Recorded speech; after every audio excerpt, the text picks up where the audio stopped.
Сайн байцгаана уу? Та Балер өдрөг подкастын Okodi Ori Experience-ийг сонсч байна. Өнөөдөр хүн болгон өөрийнхөө хүсэж буй тэр мөрөөдлийг биелүүлэх, тэр хүсэж буй амьдралыг бий болгох бүрэн боломжтой гэдэгт итгэдэг хүн байна. Тэр энэ подкастаараа дамжуулж би яг тэр мөрөөдлийг бий болгох, яг тэр амжилтыг бий болгох, өөртөө болон эргэн тойрны хүмүүстэй харж буй сургамжууд, туршилтуудыг та бүхэнтэй хуваалцахыг зорддог байнамаа.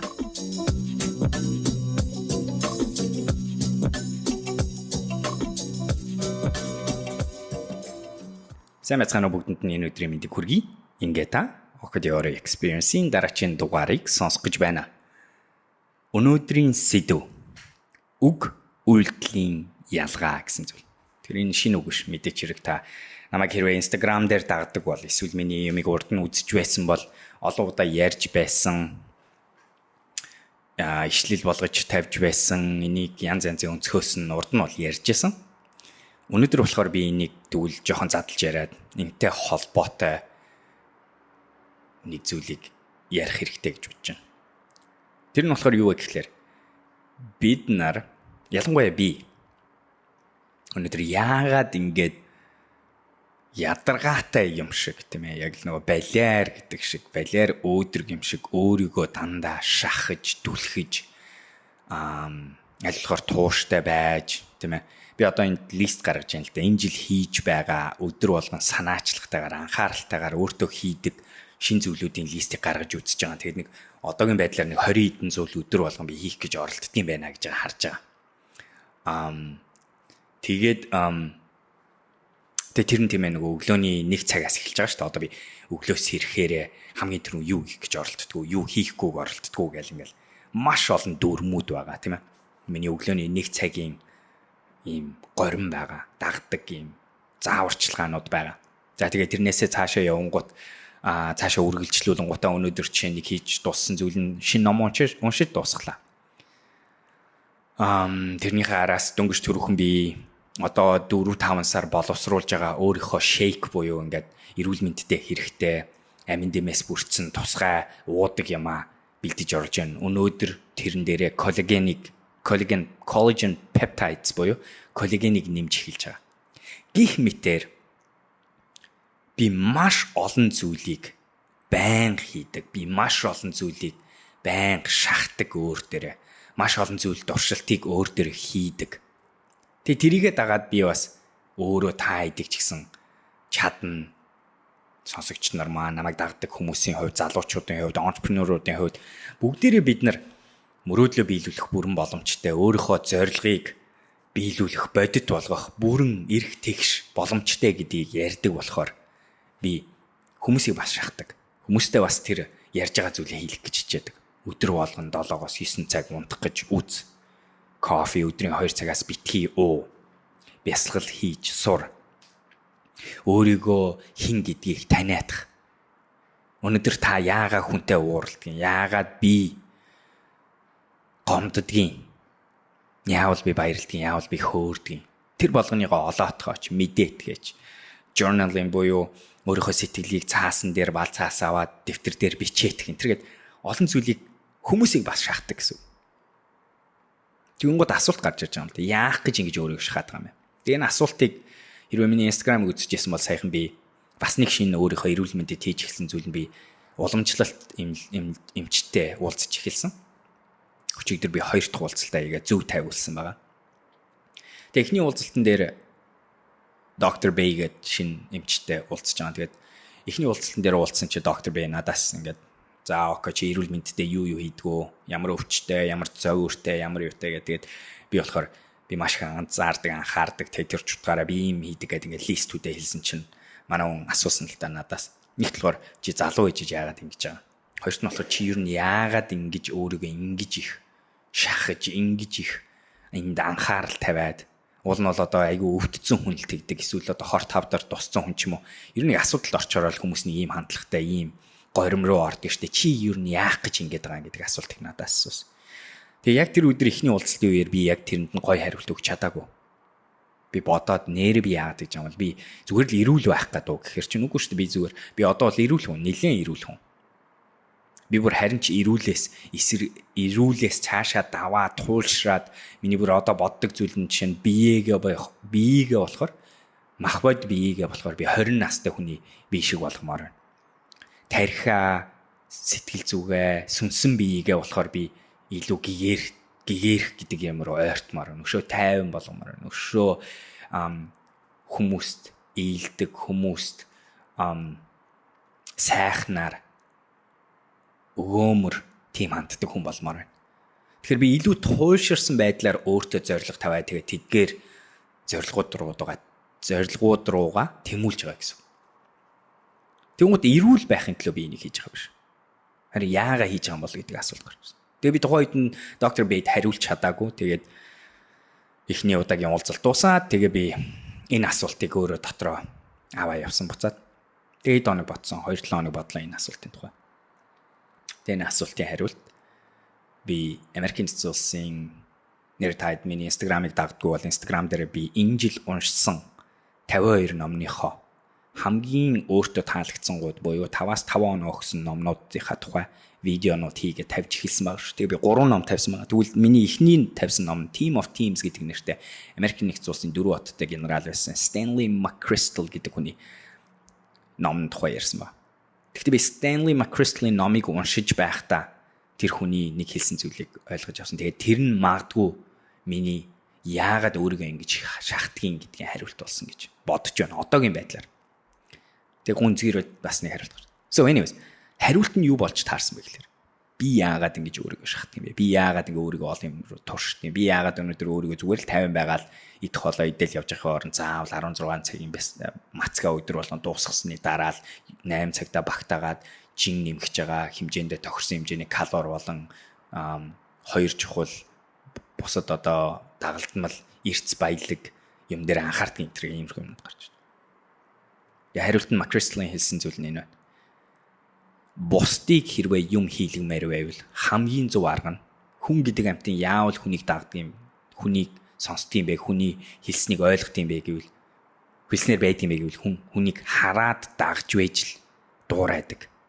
Monkey see, monkey do. Сармагчин харна, тэгээд сармагчин дагж хийдгээ гэсэн санаа гарч ирсэн.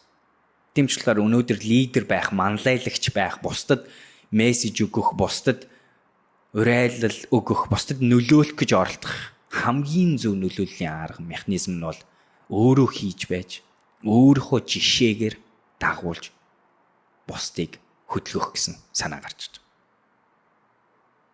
Тэр өгүүлбэрүүдийг Team of Teams гэдэг ном дээр уншаад би ойлгож авсан.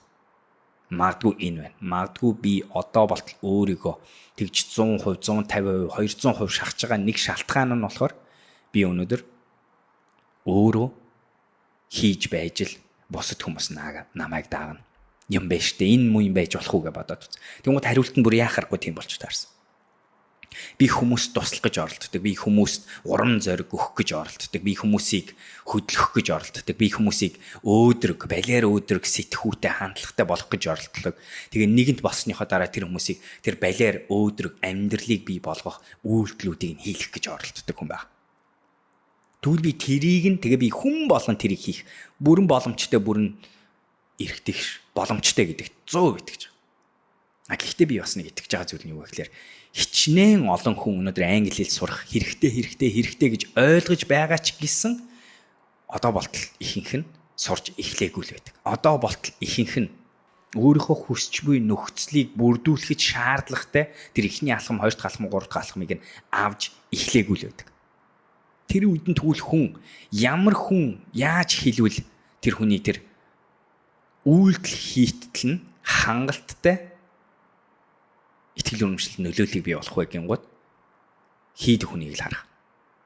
Бид нэр ямар хүнийг дагдаг, ямар хүнийг хүндэлдэг, ямар хүнээс хүний хэлсэн ямыг жинтэй болгож аваад итгэдэг, итгэл үнэмшил үүсч найддаг, хийдэг хүндэл итгэдэг.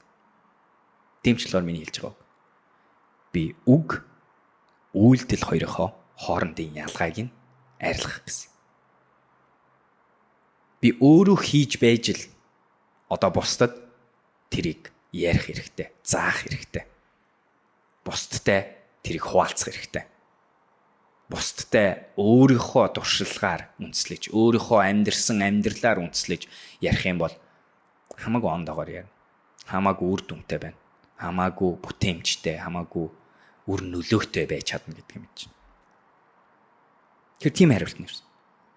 Тэр би одоо яагаад өнөөдөр дахин эрүүл мэнд дээр энэ олон зүйлийг хийгээл 20 30 зүйл хийх ёстой, өдрийн турш хийх ёстой бол тэр болгоныг хийгээл дахин алгасахгүй, тууштай байх, өөрийгөө шахах энэ төр гэдэг юм хийж яах вэ гэхээр би буцаага яг л тэр зүйлийг хүмүүст хэлж байгаа болохоор. Дэндүү олон сургагч нар, багш нар, хүмүүс маань харамсалтай нь өөрөө хийгээгүй байж ээж ярьж байгаа буюу үг үйлдэлийн хоёрын хооронд дэндүүх ялгаа харагдаж байна. Тэгээ би тэр хүмүүсийн нэг болмооргүй. Би худлаа хүн болмооргүй. Би хуурамч, номлогч болмооргүй. Би аль болохоор үнэнч баймаар. Би аль болохоор өөртөө үнэнч баймаар байна. Би аль болохоор бусдад үнэнч баймаар байна. Би аль болохоор хэлсэн үгэндээ үнэнч баймаар байна.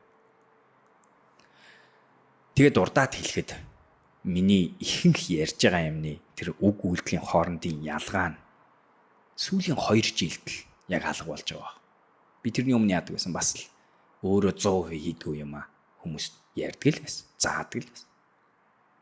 Хөгжлийн процесс дотор тэр ордог юм шиг. Нэг англи үг байдаг шүү дээ. Fake it till you make it буюу бодит болготлоо дүр хэсгэх. Хийгээл үзээд чадахгүй ч гэсэн хийгээд хийж байгаа юм шиг яар. Тэнгууд хийх бүрэн бас нөхцөлийг бий болгодгоо гэж ярьдаг. Тэр 2 жилийн өмнө би тийм байсан. Одоо бол би хамаагүй дээр болсон. Би өнөөдөр хүнд нэг юм хэлж байгаа бол хэрвээ би тэрийг хийдгүү бол өөрөө хийдгүүгээ хэлнэ, мэдгүй бол мэдгүйгээ хэлнэ. Харин би хүнд юм хийгээч гэж хэлж байгаа бол энийг хийвэл танд хэрэгтэй гэж хэлж байгаа бол ямар ч байсан тэрийг өөрөө хийж байсан, хийж үтсэн. Тэгээ тэрэн дээр үнэлсэн байдлаар хүн зөвлөж байгаа хүнд санал бодлоо хуваалцаж байгаа гэдэг ойлгоо. Бид болгоны та бүхний амьдралын зорилго бол бардам хүлээн зөвшөөрөгдсөн өөрийнхөө бодит дүр төрхийг нүүрлэх чадвартай тийм зоригтой амьдралыг амьдарсан тийм хувь хүн болохыг хүсэж байгаа гэдэг нь бидний суурин хүсэл зориг байдаг хүн болгонд адил хүлээн зөвшөөрөгдөх. Хүлээн зөвшөөрөгдөхийн тулд бид нар яаж хин гэдгийнхаа төлөө хүлээн зөвшөөрөгдөх юм. Тэгээ тэр тохиолдолд ихэнхдээ үнэн хүн үү худлаа хүн үү гэдэг асуулт гарч ирдэг. Бидний бүгднгийнхэн зориг тэр. Тийм болохоор өнөөдөр би та хэдтэй би яагаад ингэж өөрийгөө шахтын гэж ярьсан бол заавал тийж туйлширсан байдлаар та хэд байж шаардлагагүй. Гэхдээ хүн болгон тусдаа бид нар яаж юун дээр анхаарч болох вэ гэхлээр тэр үчийн хэлж байгаа ихний хэсэг буюу үг үйлдэл хоёрынхоо ялгааг л байхгүй болгож байгаа. Нэг арга нь үйлдэлээ үгтэйгээ тэнцвүүлэх арга байж болно. Нөгөө арга нь үгээ үйлдэлтэйгээ тэнцвүүлэх. Үгээ үйлдэлтэйгээ тэнцвүүлнэ гэдэг бол илүү их зориг шаардсан. Илүү их өөртөө итгэлтэй байдлыг шаардсан байдаг гэдгийг бас ойлгох хэрэгтэй байна. Тиймээ би чадахгүй, тиймээ би мэдгүй, тиймээ би эндээ муу, тиймээ би энэ учрыг олоогүй байна. Тиймээ би оролдож ядчихжээ. Тэгэхдээ би чадахгүй байна. Тиймээ би нэг л унаад байна, болоод байна. Энийг хэлж чадна гэдэг чинь өөрөө хаанаас хэлж байгаа, хаана байгаагаа хаашаа хөдлөх хэрэгтэй, юун дээр анхаарах хэрэгтэй, өөрийнхөө сул талыг, өөрийнхөө айдсын их сурвалжийг, өөрийнхөө юм хийж чаддаггүй сөрөг байгаад байдаг их сурвалжаа ойлгож байгаагийн асуудал гэдэг ойлгох хэрэгтэй. Бүгдээрээ integrity гэдэг юмтай амьдрах. Өөрийнхөө хийсэн, туулсан замаараа бардамнах тийм боломж байгааг санах хэрэгтэй. Тэрийг л үг үйлдэлийн ялгааг арилгах гэсэн санаа гараад. Айгуу гой судалгаа байдаг. Олон одоо 80-аас дээш наслсан болон одоо яг эмнэлэгт яг одоо сүүлийн мөч дээр байгаа хүмүүсээс авсан асуулт. Тэгээ энэ судалгааны олон хувилбарууд байдаг. Тэгээ энэ хүмүүсээс асуусан асуулт дээр та амьдралдаа юунд харамсдагвэ гэж асуудаг. Тэгээ хамгийн том хариулт нь би юм оролдоогүй, би дэндүүх болгоомжтой байсан. Тэрэндээ л айгу харамсдаг гэж хэлдэг. Би энийг ярьснараа энэ судалгааны үр дүнгээс бид нэр юу аваасаа гэж хүсэж байна вэ гэхээр хүн болгонд өнөөдөр бид нар амьдралаа хүснээр нь хэлбэржүүлэх, хүснээр нь бий болгох, хүснээр нь үүсгэх 100% боломж байгаа гэдгийг ойлгоод тэгээ бас яг тэр боломж руу алхахад оролдож үзэхэд маш их эрсдэл, маш их айдас, маш их зүйл тань шаардна гэдгийг мэдээд тэгээ тэрний эсрэг нүүрлээд тэгээ та хөгшөрсөн хойноо буцаж амьдралаа хараад би тэр амьдралынхаа тэдгээр зүйлүүдэд харамсаж гэн гэж хэлэхээргүй тийм гоё ирч хүчтэй алхам, тийм гоё ирч хүчтэй шахалтыг өөртөө хийгээсэй гэдэг зорилгоор саяны судалгааны үр дүнгийг ярьж байгаа. Харамсах зүйлийн тест гэж ярьдаг. Ямар ч юмыг харахтаа би цаг хугацаа өнгөрсөний дараа буцаж хараад энэ сонголтыг хийснийхаа төлөө харамсах уу гэдэг асуултыг л өөрөөсөө асуух. Тамхи татдаг. Манай гэр бүл дотор уушигны хорт хавдар тусах генетикийн айгүйх өндөр эрсдэлтэй байна гэдэг нь жишээ нь одоо миний сүүлийн генетикийн судалгаан дээр гарч ирсэн шинжилгээнд дээр. Тэгэхээр би юу мэдж байгаа вэ гэхээр хэрвээ би одоо тамхи татах гэдэг тэр зуршлыг өөртөө хэвшүүлээд 10 жил тамхи татах юм бол яг тэр орон дээр хөвтөж байхдаа би энэ сонголтын дээр харамсах болно. Тэрнийхээ яг эсрэг нь би 14-т байхдаа манай ээж намайг англи хэлний ангид оруулаад тэгээ бид нар тэр хэлийг би өөрөө сураад тэгээ тэрний төлөө хөөцөлдсөн. Тэр бол миний эргэж хараад харамсах биш бардамнах тийм сонголт байж чадсан. Энэ сонголтыг бид нар хүм болгон алхам болгондоо шинээр эхлүүлэх боломж байгааг ухаарад тэгээд тэр харамслын шалгуур гэдэг зүйлээр өөрийнхөө өмнө гарч байгаа сонголт болгоныг хараад яваадах юм бол нэх буруутахгүй гэж бодож байна. Anyways. За тэгэхээр өнөөдрийн подкаст маань юу нөхөйг би яагаад өөрийгөө ингэж хахдаг юм. Би яагаад өнөөдөр 20-30 зүйлийг өдөр болгон хийх гэж оролддгийн. Тэгээ энийг нэмсээр байдгийн. Яагаад би өнөөдөр өөрийгөө ингээл дандаа өдрөг байлгах гэж хичээдгийн. Яагаад би өөрийгөө өнөөдөр дандаа шахтгийн. Яагаад би өнөөдөр өөрийгөө дандаа цэнгэлдгийн бүх талаараа гэвэл би өнөөдөр амьдралынхаа эцэст нь харамсмааргүй байна. Яагаад гэвэл би өнөөдөр үг үйлдэл хоёрын ялгааг арилгамаар байна. Яагаад гэвэл би бусад олон хүнд өөрийнхөө харж буй тэр алсын харааг харуулмаар байна. Өөрийнхөө харж буй тэр боломжийг мэдрүүлмээр байна. Тэгээ тэрнээсээ уйдаад хүн болгон өөрийнхөө мөрөөдлийг биелүүлэх ирээдүйн нөхцөл байдлыг бүрдүүлэхэд нь тусалмаар байна. Тэгэл болоо. За тэгэхээр Oakley Audio Experience-ийн шинэ дугаар ингээд дуусъя. Та надад санал бодлоо хэлээрэй. Сэдв ямар санагдав? Санал нийлж байна уу, нийлэхгүй байна уу? Та өнөөдөр яаж өөрийгөө шахдаг вэ? Заримдаа шахах айгүй ядаргаатай байгааг мэдж байна. Айгүй хэцүү байдгийг мэдж байна. Тэр талаараа яриараа, бичээрэй. Бицэн болгоныг чи уншдгийг шүү. Хариулж чаддаггүй ч гэсэн ямар ч байсан бүгдийг нь уншдгийг шүү. Тэр подкаст сонсон платформынхаа комент хэсэгт нь бичээрэй. Зүгээр л хай гэж хэлээрэй. Хаанаас сонсож байгаа хийн тэрийг бичээрэй. Эсвэл өөр санал бодол байх юм бол мэдээч хэрэг үлдээгээрэй. За тэгээд тэрнээсээ гадна би сайн хэлсэн. Цоошин уншиж байгаа номнуудынхаа тухай гоё видеонуудыг Instagram дээр хийж эхэлсэн. Бас Instagram дээр би өнөөдрийн бодол гэдэг иймэрхүү бодлуудын богино хувилбарыг хийдэг байгаа. Тэгэхээр дагдаг бол миний Instagram-ыг okodi гэд дагаарай. За идлээ дараачийн дугаараар уулзцгаая. Балиар өдрөг байцгаагаарай. Амжилт. Баяртай.